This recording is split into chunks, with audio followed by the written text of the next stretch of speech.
Hello family, welcome to our channel. Last వీడియోలో మనం కొండ దిగువన ఉన్న శ్రీ లక్ష్మీ నరసింహస్వామి గురించి తెలుసుకున్నాము. ఈ వీడియోలో కొండ మీద ఉన్న పానకాల స్వామి గురించి తెలుసుకుందాం రండి. లక్ష్మీ నరసింహస్వామి ఆలయం నుండి పానకాల స్వామి ఆలయం రావడానికి 2 వేస్ ఉన్నాయి. ఒకటి మెట్ల మార్గం, ఇంకొకటి రోడ్ మార్గం. కొండపైన దేవాలయంలో విగ్రహం ఏమీ ఉండదు. కేవలం తెరుచుకున్న ఉన్న నోరు ఆకారంలో ఒక రంధ్రం ఉంటుంది. ఆ తెరుచుకున్న ఉన్న రంధ్రమే పానకాల స్వామిగా ప్రజల నమ్మకం. ఇక్కడ స్వామివారికి ఒక ప్రత్యేకత ఉంది.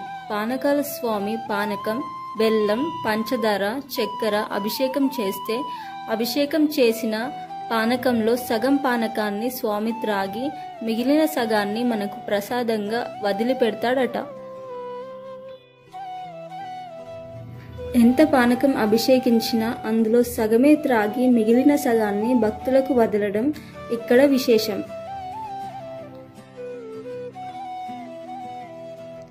కృతయుగమున నామూచి అనే రాక్షసుని సంహరించి ఉగ్రరూపుడై మంగళాద్రి క్షేత్రమున శ్రీ స్వామివారు స్వయంభుగా వెలిసి ఉన్నారు. అక్కడ కనిపిస్తున్న గాలి గోపురం కింద ఉన్న లక్ష్మీ నరసింహస్వామి ఆలయాన్ని. ఇప్పుడైతే మనం పానకాల స్వామి వారిని దర్శించుకుందాం రండి.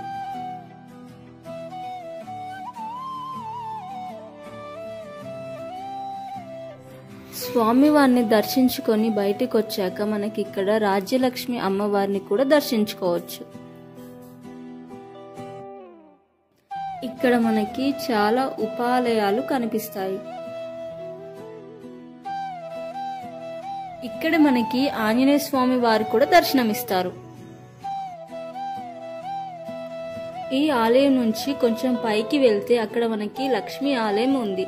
దాని పక్కనే ఒక సొరంగం ఉంటుంది.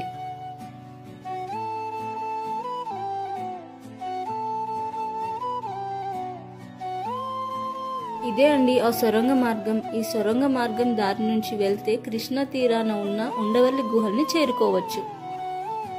ప్రస్తుతం ఆ మార్గం మూసుకుపోయింది.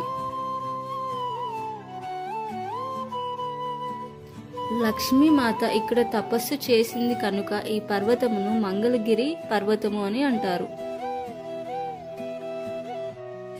ఇక్కడ మనకి వెంకటేశ్వర స్వామి వారు కూడా దర్శనమిస్తారు.